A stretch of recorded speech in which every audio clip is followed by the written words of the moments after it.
Your only chance to evacuate. Votre seule chance de vous échapper est de partir avec nous. Les sectes. Ils vivent parmi nous. Ils marchent à côté de nous. Ils sont cachés parmi nous. Nous aimons penser que les sectes opèrent à un niveau qui nous est opposé, mais parfois c'est tout le contraire. En 2019, le compte Twitter des archives du FBI a publié un document de 600 pages sur leurs enquêtes sur la secte Finder. Le tweet a suscité une attention massive de la part des utilisateurs en ligne et des théoriciens de la conspiration. Peut-être avez-vous entendu parler de ce groupe mystérieux sur Internet. Vous avez peut-être même entendu parler de certaines des pratiques étranges auxquelles ce groupe était censé prendre part. Curieux moi-même, j'ai décidé d'examiner les documents et j'ai découvert qu'une grande partie de leur contenu était censurée ou noircie. Et c'est ainsi que tout a commencé. J'ai commencé à vouloir en savoir plus sur cette supposée secte satanique des années 80. Mais à travers mes recherches d'articles de journaux, de rapports d'enquête officiels et de documents du FBI, je n'étais honnêtement pas préparée aux montagnes d'informations qui m'attendaient. J'avais vraiment l'impression que chaque source avait quelque chose de nouveau à me faire connaître. Alors pourquoi n'en parle-t-on pas davantage? Dans cette vidéo, je vais essayer de rassembler mes recherches dans une chronologie simple des événements. Voici l'histoire de la secte des Finders.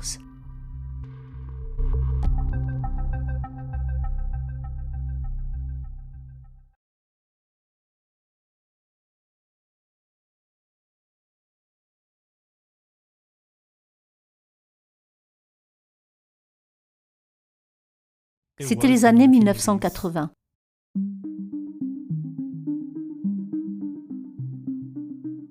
Parmi les tendances des décennies de jeux vidéo d'arcade, de films d'horreur et des coupes brushing, une peur grandissante balayait les États-Unis, connue sous le nom de panique satanique.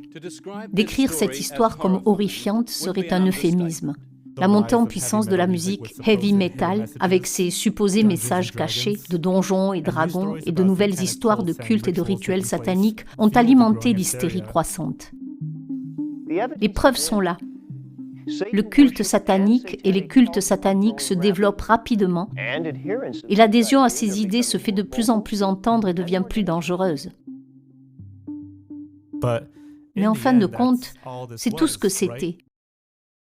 Juste de l'hystérie.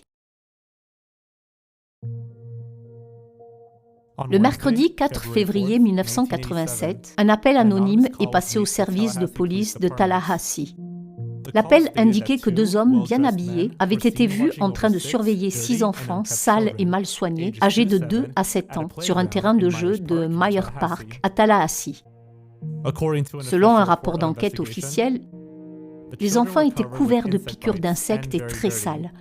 La plupart des enfants ne portaient plus que des sous-vêtements et tous les enfants n'avaient pas été baignés depuis de nombreux jours. Alors que les 2 hommes portaient costumes et cravates.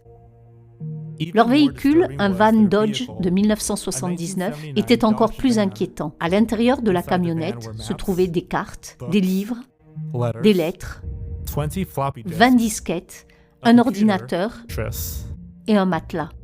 Le véhicule était également décrit comme malodorant et il semble que les 8 personnes avaient vécu à l'intérieur de la camionnette pendant un certain temps. Les 2 hommes ont expliqué à la police qu'ils étaient les enseignants des enfants et qu'ils se rendaient en voiture dans une école pour enfants doués au Mexique. La police a demandé aux hommes où étaient les mères des enfants et ce à quoi ils ont répondu qu'ils étaient en train d'être sevrés de leur mère.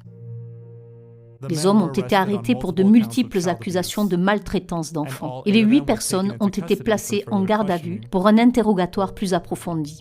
Les hommes se sont identifiés comme étant Michael Houlihan et Douglas Hammerman. Lorsqu'ils ont été interrogés, les 2 hommes ont d'abord hésité à parler. Certains rapports affirment que l'un d'eux ne voulait pas coopérer du tout et est entré dans un état de transe. Les autorités ont alors décidé d'interroger les 6 enfants et c'est là que les choses ont commencé à se corser. Les enfants ont été identifiés comme étant Mary Houlihan, Max Livingston, Benjamin Franklin, Honeybee Evans, B.B. et John Paul Houlihan. De toute évidence, il ne s'agissait pas des vrais noms des enfants, car ils n'avaient pas de nom propre. Selon la police, 5 des 6 enfants ne communiquaient pas. Ils ne semblaient pas reconnaître les objets courants ou la technologie moderne, comme les machines à écrire, l'eau chaude ou l'électricité. La 6e et plus âgée des enfants, Mary, présentait des signes d'abus sexuels. Heureusement, Mary a été capable de communiquer et de donner des informations aux enquêteurs. Voici une partie de ce qu'elle a dit. Mary a confirmé que les 2 hommes étaient bien leurs professeurs. Cependant, elle n'était pas sûre de l'endroit où ils se trouvaient récemment, ni de celui où ils allaient. Lorsqu'on lui a demandé quel était son nom de famille, elle a répondu « Lequel ?»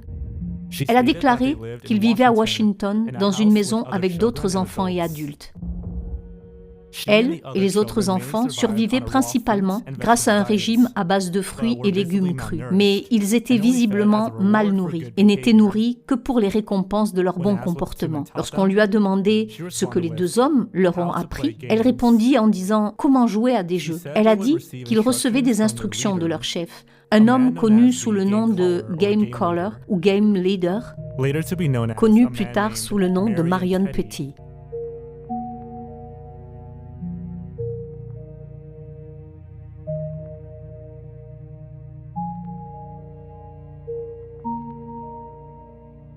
Sur la base des propos de Mary, la police de Tallahassee a décidé de contacter la police de Washington pour tenter d'identifier les 6 enfants. Mais elle a appris qu'elle connaissait déjà ce groupe, qui se faisait appeler les Finders. Selon un article paru en 1987 dans le Washington Post, l'un des premiers journaux à avoir rendu cet événement public, les archives du tribunal fédéral à Washington montrent qu'une source confidentielle anonyme a déclaré aux autorités que les Finders étaient une secte qui pratiquait des techniques de lavage de cerveau dans un entrepôt du nord-est de Washington et dans un immeuble d'habitation près de Global Park. Cette source a raconté avoir été recrutée par les Finders avec des promesses de récompenses financières et de gratification sexuelle et avoir été invitée par un membre à explorer le satanisme avec eux. Selon la déclaration sous serment, la source a dit aux autorités que les enfants étaient utilisés dans des rituels par les membres et bien que la source n'ait jamais été témoin d'abus sur les enfants, elle a dit que les grands-parents des enfants craignaient pour leur sécurité. Ainsi, le jeudi et le vendredi suivant, la police de Washington a fait une descente dans ces 2 endroits qui leur avaient été indiqués par cette source policière confidentielle. En outre, les preuves trouvées dans le véhicule saisi indiquaient une ferme de Virginie de 90 acres appartenant à un homme nommé George Marion Petty. La police d'État de Virginie a été contactée pour se rendre dans la région et la fouiller également. Dans l'entrepôt de Washington, la police a constaté que les fenêtres étaient condamnées et que le bâtiment était cadenassé avec une serrure en forme de cœur. À l'intérieur, des journaux et des matelas étaient éparpillés dans diverses pièces, comme si quelqu'un avait vécu là. Sur un mur se trouvaient des étagères avec des livres obscurs, et sur l'autre, une énorme carte du monde entier. Plus inquiétant encore, la police de Washington a découvert de grands sacs en plastique remplis de photographies de la taille d'un portefeuille. Selon le service des douanes américain, certaines de ces photos représentaient des enfants semblables à des photos d'école, des enfants nus, des enfants impliqués dans ce qui semblait être des rituels de culte impliquant l'abattage de chèvres avec 3 hommes portant des robes blanches et une photo en particulier qui montrait un enfant enchaîné. Dans l'immeuble d'habitation situé près de Global Park, les voisins ont été interrogés et ont confirmé que 2 des enfants photographiés vivaient dans cet immeuble. Ils ont également expliqué que seules des femmes et des enfants y vivaient, mais qu'ils voyaient parfois des hommes visiter la maison. Une femme a déclaré que les enfants étaient souvent si sales qu'il était facile de les remarquer. À la ferme de Virginie, les voisins ont déclaré qu'ils voyaient souvent des groupes de personnes contenant des enfants qui étaient amenés à la ferme.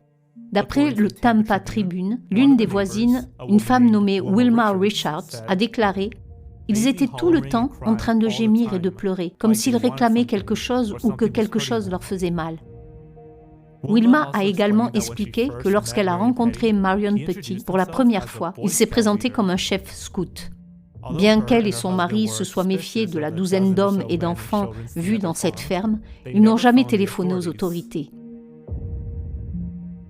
Le vendredi 6 février, Scott Hunt, de la police de Tallahassee, a déclaré « Nous pensons que ces enfants n'ont pas été kidnappés, mais que leurs parents les ont donnés.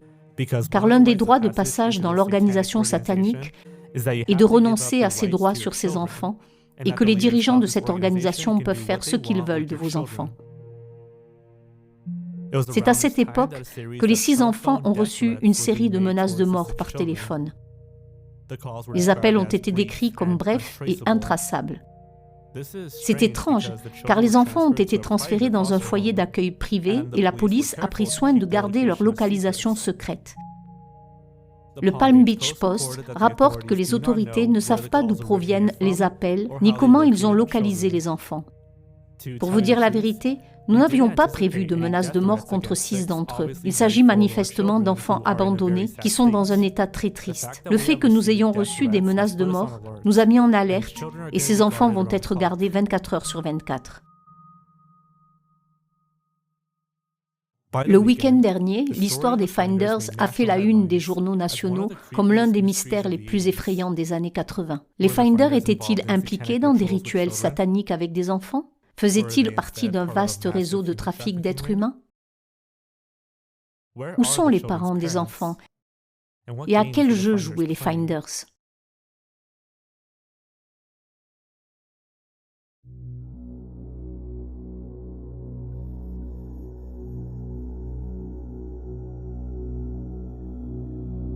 Au milieu de ce chaos et de ce mystère, la police de Tallahassee a réussi à entrer en contact avec un homme se présentant comme Robert Terrell. Terrell et plusieurs autres membres des Finders pensent qu'il s'agit d'un énorme malentendu. En effet, dès que la police a suggéré la possibilité d'un culte satanique, les médias l'ont repris aveuglément. Leur histoire a été publiée dans le Tampa Tribune le lundi 9 février. Terrell a envoyé à la police un document de 2 pages détaillant les activités des Finders afin de dissiper tout malentendu. Dans ce document, les 2 hommes et les 6 enfants étaient en route à l'origine pour Berea, au Kentucky, où le groupe devait aider à établir une communauté de retraités et où les enfants seraient placés dans une école. Ce voyage ayant été retardé, le groupe est parti en vacances en Floride avec l'accord des mères et des enfants. Même le fondateur et le promoteur financier de cette maison de retraite, respectivement le révérend Jim Whitpick et Carl Shapley, sont intervenus pour expliquer que les Finders étaient des personnes douces, à la recherche de nouvelles valeurs et de nouveaux modes de vie. Quant aux photos trouvées d'enfants nus et de chèvres abattues, Terrell a expliqué qu'il y avait des explications simples et innocentes pour chacune. Tout d'abord, il a expliqué que Michael Houlihan était le beau-père d'un des enfants et le père biologique d'un autre. La photo des enfants nus était là parce que, c'est ce que les parents peuvent avoir. Les chèvres, quant à elles, avaient été déjà abattues et emmenées à la ferme du groupe. Les hommes portaient les robes blanches pour simplement protéger leurs vêtements et pensaient qu'il fallait faire vivre l'expérience aux enfants. Terrell explique que les parents des 6 enfants étaient eux-mêmes membres des Finders.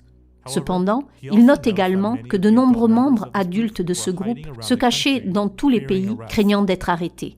Plusieurs rapports ont fait état de signalements de membres à Gainesville, Miami et Tampa. La police a également signalé que les mères des 6 enfants se trouvaient à San Francisco. Quant à leur chef, d'anciens membres ont expliqué que Marion Petit était un chirurgien en chef de l'armée de l'air à la retraite qui, à la fin des années 1960, a créé le groupe Finders. Il recherchait des personnes intelligentes et branchées sur la contre-culture. Il leur faisait des conférences sur le mode de vie New Age et le mysticisme oriental. Marion et ses adeptes ont décidé de créer une nouvelle génération d'enfants qui seraient élevés par eux plutôt que par leurs parents. En réalité, ils étaient largement ignorés par les membres. Cependant, ils ont prétendu ne rien savoir de la maltraitance supposée des enfants ou du satanisme ayant lieu au sein du groupe. Et c'est ainsi que les Finders sont apparemment lavés de tout soupçon. Les médias et plusieurs journaux ont relayé l'idée fausse, affirmant que si les Finders étaient étranges, il n'y avait aucune preuve d'activité illégale. Houlihan et Hammerman ont tous deux été libérés de prison. Les charges ont été abandonnées et l'affaire a été classée. L'événement a disparu des gros titres aussi vite qu'il était apparu. Et les Finders ont été attribués à rien de plus qu'un autre cas de panique hystérique satanique.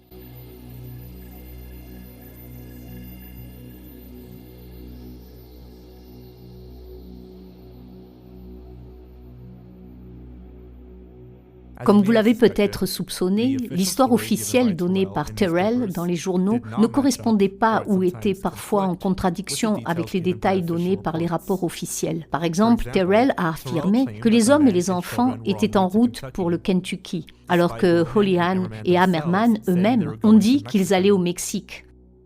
De plus, plusieurs femmes du culte des Finders, qui prétendaient être les mères des enfants, ont déclaré que les enfants étaient bien soignés. Elles attribuent leur apparence sale et mal entretenue au fait qu'ils sont simplement des enfants, malgré les rapports de malnutrition et d'abus sexuels. Examinons de plus près certains de ces documents officiels pour voir ce qui a été suspicieux, omis ou ignoré.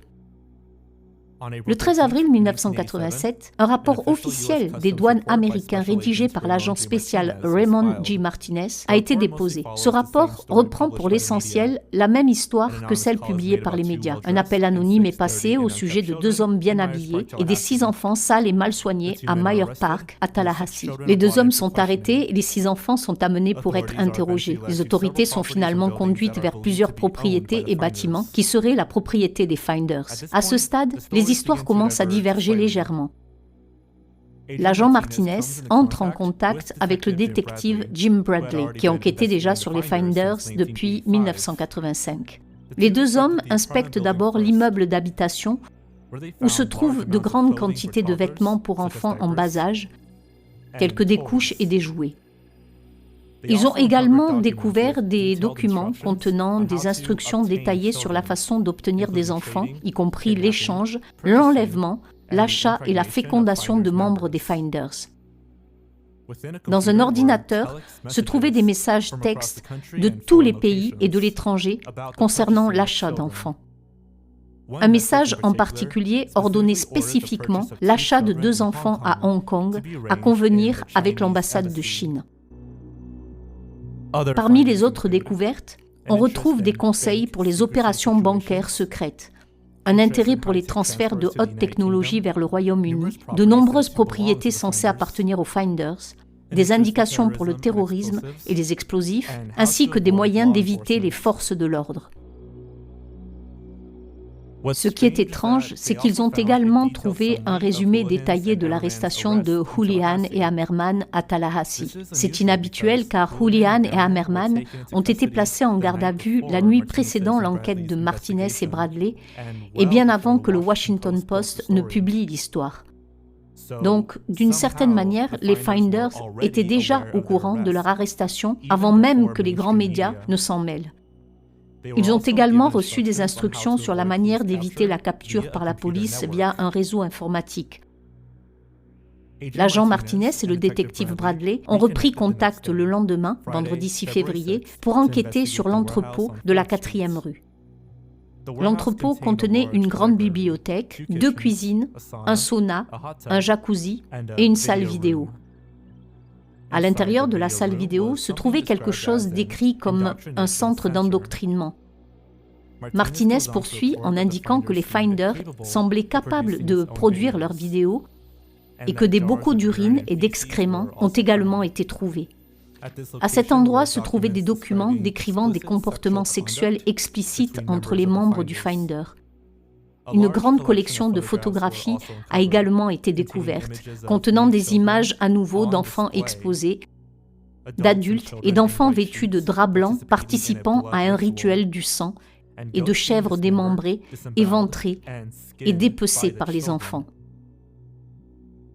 Des dossiers révélant des activités des Finders dans d'autres parties du monde ont été trouvés notamment à Londres, en Allemagne, aux Bahamas, au Costa Rica, au Japon, à Hong Kong, en Malaisie, en Afrique et en Europe. D'autres fichiers décrivent les projets des Finders comme un plan intitulé « Intrusion au Pentagone ». Comme si cela n'était pas assez inquiétant, il semble également y avoir une grande quantité d'informations sur les familles et les organisations de garde d'enfants. Selon ce rapport, les Finders répondaient à diverses annonces de journaux pour des babysitters, des tuteurs, etc. Un membre profiterait de cette occasion pour se renseigner sur les habitudes, l'identité, la profession, etc. de la famille à des fins inconnues des enquêteurs.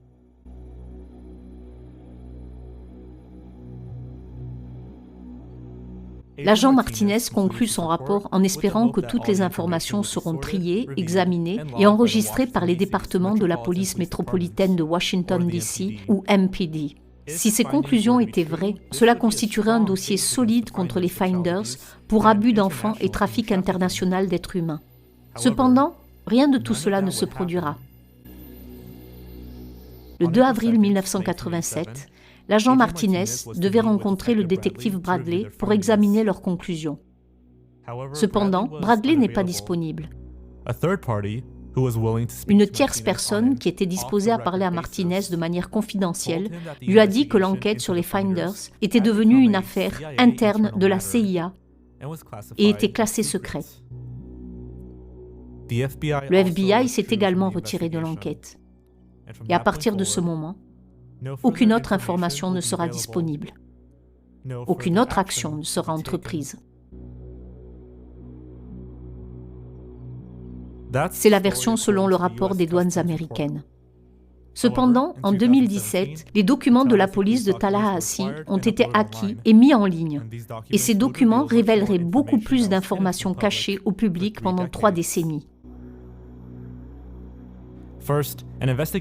Tout d'abord, une enquête sur le véhicule des Finders révèle en outre quelques radios, des boîtes contenant des vêtements, des fruits, des légumes, un dictionnaire chinois-anglais, un paquet de préservatifs, un sac en toile marron contenant des photos d'enfants dont certains sont nus, des disques de programmation informatique, un morceau de papier intitulé « The Ballad of Ballads » qui fait référence à des maisons de Miami, Hawaï, San Diego et en Chine, et de très nombreux autres objets. Deuxièmement, il y a eu un événement étrange à l'Université d'État de Floride. Selon ce rapport, un étudiant du nom de Robert Sorgain est tombé sur un petit ordinateur dans une cabine téléphonique publique du campus. Lors d'une interview, Robert a expliqué qu'il passait devant la cabine téléphonique lorsqu'il a remarqué l'ordinateur et qu'il l'a emporté chez lui. Pendant le week-end, il a réussi à démarrer l'ordinateur et a essayé de trouver son propriétaire. Robert a découvert des informations concernant le département de la police de Tallahassee et a décidé de leur remettre l'ordinateur. Le département de police de Tallahassee a pu déterminer que l'ordinateur appartenait à une personne impliquée dans les Finders. Ensuite, 2 des 6 enfants, Mary et Max, ont décrit certains des jeux auxquels les Finders jouaient. L'un d'eux consistait à enlever les vêtements des hommes, puis à regarder dans les poches. Max a précisé qu'il n'enlevait que les vestes des hommes. Un autre jeu consistait à prendre une chemise trouée, à s'enfuir avec et à la déchirer. Mary et Max ont également noté que les femmes descendaient sans vêtements. Pendant l'entretien, certains des autres enfants ont uriné dans leurs pantalons et l'un d'entre eux voulait sortir pour aller aux toilettes. Après examen médical du département des services de santé et de réhabilitation de Tallahassee, ce rapport affirme que 2 enfants, Mary et Max, sont des cas confirmés d'abus sexuels.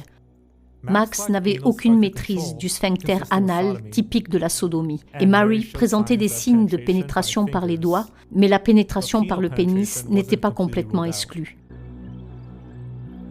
John Paul avait des marques de morsure sur le bras, mais les médecins n'ont pas pu déterminer si elles provenaient d'un adulte ou d'un enfant, car les marques dataient de 5 jours à 2 semaines.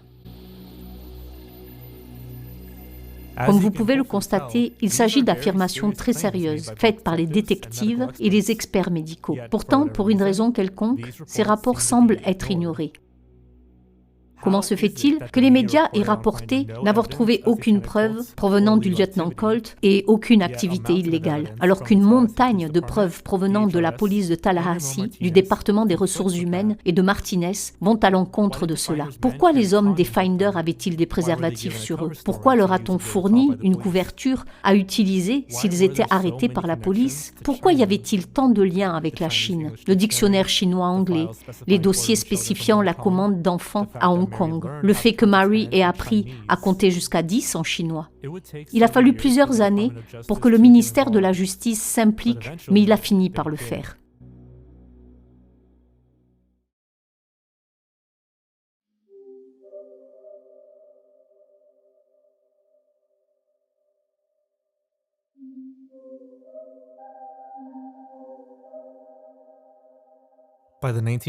Dans les années 1990, les rapports de Martinez sur les Finders restent à l'écart et l'hystérie entourant la panique satanique s'est calmée. Le 18 décembre 1993, on apprend que le ministère de la Justice a commencé à enquêter sur les Finders. Cette fois sous le couvert de la conspiration, selon un détective privé nommé Skip Clements. Il affirme que les enquêteurs du service des douanes américain ont été écartés de l'enquête par la CIA. L'enquête a été entravée, a déclaré Clements, affirmant que les Finders étaient une opération de la CIA. Les accusations de Clements ont atteint au moins 2 membres du Congrès qui ne savaient apparemment pas quoi en penser. Quoi qu'il en soit, le ministère de la Justice a commencé à mener une enquête pour déterminer si la CIA était impliquée ou non dans le dossier Finders. Cependant, un porte-parole de la CIA, David Christian, a déclaré qu'il s'agissait d'un malentendu de la part de Martinez. Lorsqu'on a dit à l'agent Martinez que l'enquête sur les Finders était devenue une affaire interne de la CIA, c'était en fait parce que l'un des membres des Finders était employé comme comptable à temps partiel dans une école de formation informatique appelée Future Enterprise Inc. C'est également à cet endroit que les employés de la CIA ont reçu une formation informatique dans les années 1980, ce qui a donné lieu à une enquête interne. Le vice-président de Future Enterprise, à l'époque, Joseph Marinick, a confirmé que son entreprise formait effectivement des agents de la CIA, mais a nié toute allégation selon laquelle la CIA l'aurait utilisé comme société écran pour les Finders. Selon le Washington Times, un document de police de 1987 cite un agent de la CIA confirmant que son agence envoyait son personnel à une société de Finders, Future Enterprise, pour la formation et les opérations informatiques. Il note également qu'un rapport ultérieur des douanes indique que la CIA a admis posséder l'organisation Finders comme façade pour des opérations nationales de formation informatique, mais qu'elle avait mal tourné. Je vous laisse vous faire votre propre idée. Dans un article du US News, Tom Lewis, membre de la Chambre des représentants de Floride, déclare: notre propre gouvernement pourrait-il avoir quelque chose à voir avec cette organisation Finders pour avoir abandonné le sort de ses enfants? C'est ce que toutes les preuves indiquent. Et il y a beaucoup de preuves.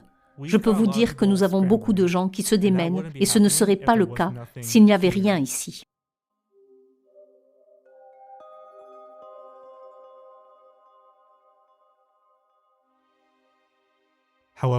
Cependant, les Finders continuent de clamer leur innocence. Dans un entretien entre US News et Marion Petite lui-même, ce dernier décrit les Finders comme une société qui fait du journalisme indépendant, de la recherche et de la surveillance de la concurrence. Il nie également toute allégation selon laquelle il travaille pour des sociétés étrangères. Petty affirme que la raison pour laquelle la CIA s'intéresse à eux et aux Finders est que sa défunte épouse a travaillé pour la CIA. Son fils a également travaillé pour une entreprise appartenant à la CIA, Air America.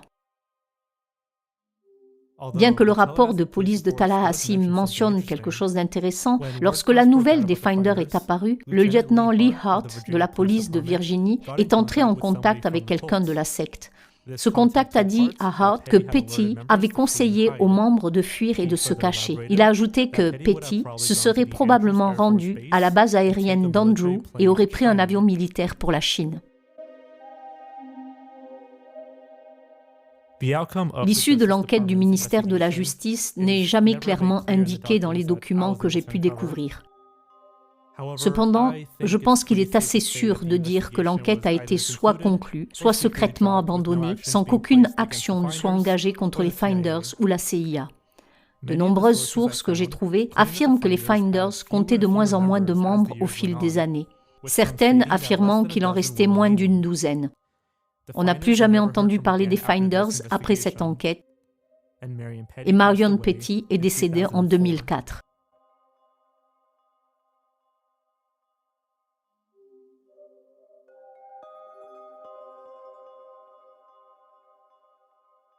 Nous voici donc plusieurs années plus tard. Maintenant, nous arrivons à la partie amusante. En 2019, le compte Twitter des archives du FBI a publié un document de 600 pages sur leur enquête sur les cultes des Finders. Sachant tout ce que nous savons maintenant, ce qui a été dit par les médias grand public et ce qui a été rapporté par l'agent Martinez et sur les membres du culte et Marion Petty, jetons-y un coup d'œil.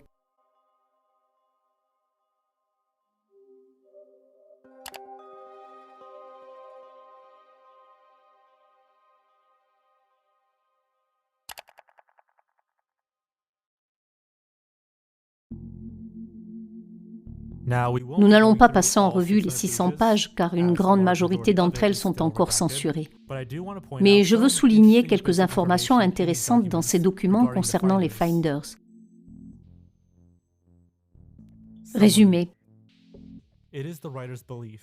L'auteur pense que l'organisation Finder est et a été utilisée par la CIA comme un service de désinformation diffusant des informations non essentielles et non critiques à diverses organisations aux États-Unis et à l'étranger.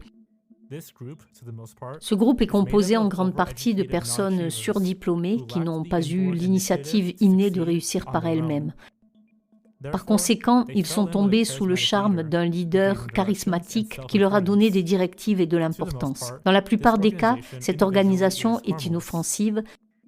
Cependant, lorsqu'elle est dirigée et surveillée par un facteur de contrôle, elle est capable d'activités destructrices et illégales. Comme dans toute structure sectaire, le principal moteur est le groupe et les valeurs de l'idéologie individuelle sont perdues. Par conséquent, lorsqu'on demande à un membre d'accomplir une tâche qui, jusque-là, aurait pu être répréhensible, il s'acquitte de cette mission pour le bien du groupe.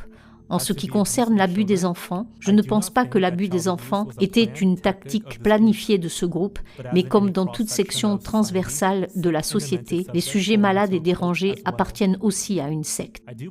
Je crois que le conditionnement des enfants est une expérience planifiée de ce groupe, comme dans le dessein de créer une société parfaite. Les nazis ont essayé à leur manière de façonner un groupe d'enfants et finalement d'adultes qui n'ont pas souffert de maux de la société normale, mais qui n'ont pris que les avantages qui leur ont permis d'atteindre la perfection. Enfin, je n'ai pas le sentiment que les Finders se sont dissous comme l'ont rapporté leurs dirigeants, mais plutôt comme l'indique leur programme directeur, qu'ils ont semblé se dissoudre pour éviter d'être repérés par les forces de l'ordre ou les services sociaux. Je crois vraiment que ce groupe devrait être surveillé de manière générale et que si de nouveaux événements se produisent, ils devraient être signalés. La suite de ces dossiers du FBI contiennent des articles de journaux et une version censurée des rapports de la police de Tallahassee. Nous passerons donc là-dessus. Le procès-verbal peut également être trouvé. C'est une lecture intéressante, mais nous allons également la sauter. J'espère que cette vidéo aidera les gens à comprendre les Finders, qui sont largement ignorés. Bien qu'il y ait eu beaucoup de paranoïa à propos des sectes sataniques dans les années 80, il est vrai que les gens ont tendance à craindre le pire. Je pense que le mystère des Finders est plus compliqué que cela. Pour croire l'histoire officielle, il faudrait écarter un grand nombre d'autres preuves et de documents officiels. Martinez a-t-il imaginé ou menti sur ses découvertes? Les experts médicaux ont-ils déclaré à tort que 2 des enfants des Finders présentaient des signes d'abus sexuels? Si vous voulez en savoir davantage sur les Finders, je vous recommande La résistance consciente. Il a fait beaucoup de recherches sur les Finders avant même que le FBI ne publie ses documents. Sur sa chaîne, il y a une interview de Robert Terrell et il défend encore le groupe à ce jour. Je recommande aussi de lire les documents. Ça va beaucoup plus loin que moi et j'admets avoir omis certains détails et noms, mais cette vidéo devrait donner un bon aperçu des Finders. Alors, où sont les Finders maintenant? Ils vivent parmi nous, ils marchent à côté de nous, ils sont cachés parmi nous. Lors de l'interview de 1987 avec d'anciens membres, une personne a dit « C'est un groupe qui, pendant 15 ou 20 ans, n'a rien fait d'autre que de pratiquer la flexibilité et l'invisibilité. Vous ne les trouverez jamais. » Un grand merci à toutes celles et ceux qui m'aident dans mon travail, en m'envoyant des liens, en partageant les vidéos, et qui m'adressent un don. Cela me touche beaucoup et me permet de pouvoir continuer à faire toutes ces traductions et ce travail de réinformation. Encore 1000 merci à vous tous et bien à vous.